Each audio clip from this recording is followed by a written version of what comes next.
Hello, I'm Amy Blaylock. Welcome to City Hall this week. The police department's first quarter crime report is offering some encouraging news. Part 1 index crime, which is the total of violent and property crimes, was down 4% in the first quarter, dropping it to a 14-year first quarter low. Part 1 violent crime includes homicides, rapes, aggravated assaults, and robberies. Violent crime dropped 12% during the first quarter compared to the same time in 2012. Although robberies were up during the quarter, investigators cleared numerous cases. The arrest of 4 men cleared 23 armed robberies during the last quarter of 2012 and the first quarter of this year. Most of the robberies were from businesses, and these arrests were the result of many hours of hard work by our officers. Part 1 property crime includes burglary, larceny, and motor vehicle theft. Property crime was down by 3% during the first quarter. The decline was due to a large drop, 16%, in the number of reported burglaries. We believe that part of this was a result of our RAP initiative, which was started in the fall of 2011. Our crime analysis unit recently analyzed the RAP results and determined that burglaries were down by 79%, and all incidents were down by 58% in areas where RAP canvases were done. We believe that residents in these areas were more aware of the risks due to the canvases, and as a result were locking their doors and being more proactive in calling 911 to report suspicious activities. The first quarter featured other highlights for the police department as well. In February, investigators arrested 4 men in conjunction with a series of armed robberies which occurred during the end of 2012 and into the first quarter of 2013.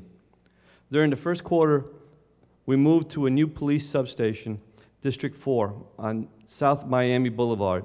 The new substation is much larger and allows us to have all of the district units in one place. Our domestic violence unit has moved into the old District 4 substation on Fayetteville Street, and we maintain a presence there. Our property and evidence unit also moved into a new central location at Substation 1 on Holloway Street. The department also has a new Facebook page. Be sure to like it and follow all the latest news having to do with how your neighborhood and the department can work together to keep our community safe. Water and sewer customers in Durham will soon see a slight increase in their water bills. The City Council approved an approximate 2.5% overall increase. That will apply to water and sewer service charges and volume rates for customers within the city limits. The increase will help to cover operating costs, capital needs, and debt service. The rates would mean the following for in-city water customers: a 38-cent service charge increase and a 1 cent per 100 cubic foot volume charge increase for all tiers. Sewer rates would also increase by 29 cents for the service charge and 8 cents per 100 cubic foot for the volume charge. The rates for outside the city customers will continue at 2 times the city rates.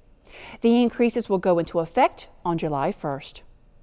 Durham Stormwater customers will also be paying more. During its May 6th meeting, the City Council approved an 8.5% rate increase.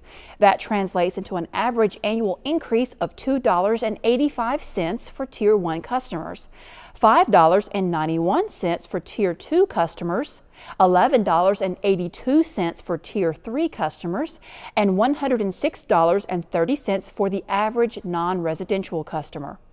The increases are needed to help pay for stormwater retrofits to comply with the Falls and Jordan Lake existing development requirements. More funding is also needed to help maintain the current level of service for data customers. In order to come up with that money, the city is considering a proposal to increase transit fares. At the current rates, a $1.6 million shortfall in revenues is projected to maintain services. The proposed increase is expected to raise $410,000 next year. Staff spent much of the day on May 1st receiving public input on the proposal at Durham Station. Customers were able to give feedback directly to staff on the platform and during a public meeting. Anyone who hasn't had a chance to look at the proposed increase yet can go to the Triangle Transit website and click on Durham Area Transit Authority. A second public input meeting will be held on Tuesday, May 14th from 5 until 7 p.m. at Durham Station. And there was also an online survey that provides an opportunity for customers to share comments who haven't already had a chance to do so. If the increases are approved by the City Council, they would go into effect on September 28th. The Durham Bulls have renewed their commitment to Durham, and the city has renewed its commitment to the Bulls.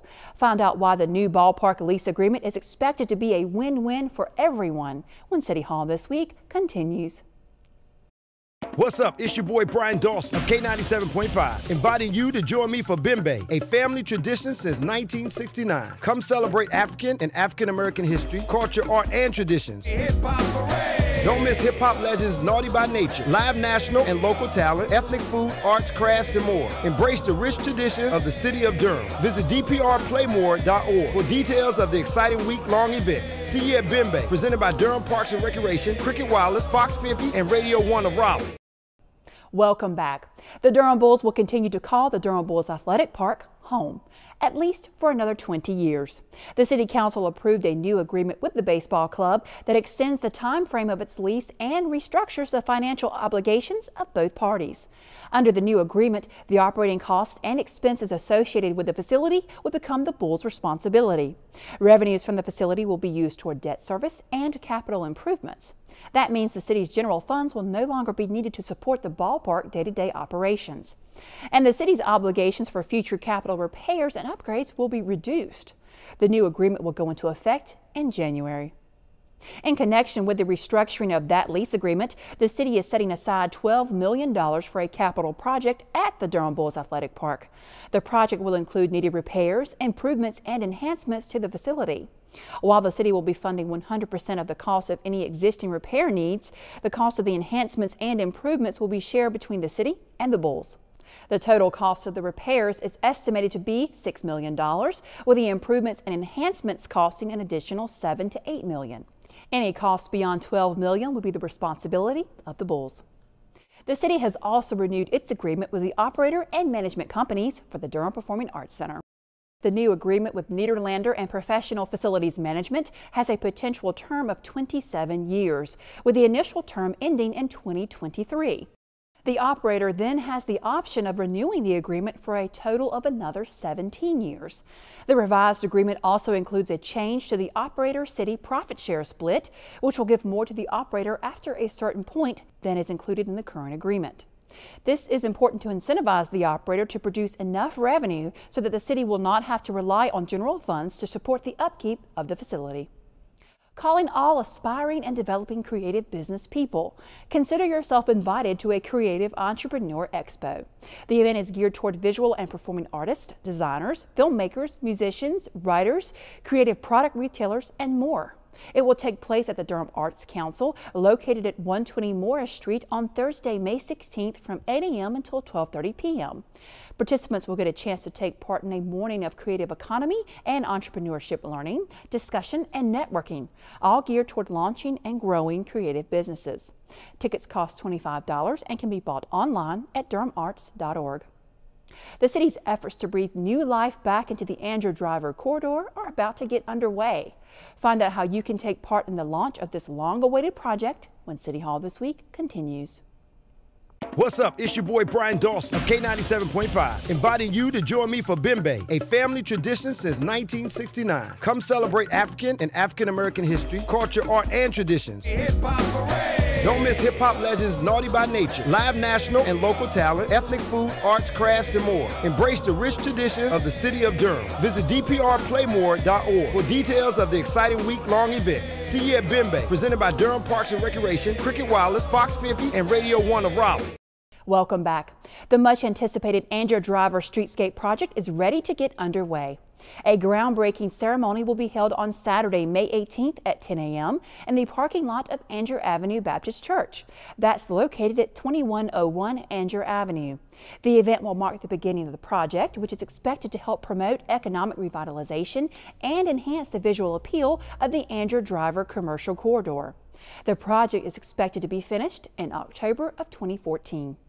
That does it for City Hall This Week. Don't forget to like us on Facebook and follow us on Twitter. And of course, you can find us on demand on DTV8's webpage and on YouTube. I'm Amy Blaylock. Thank you for joining us.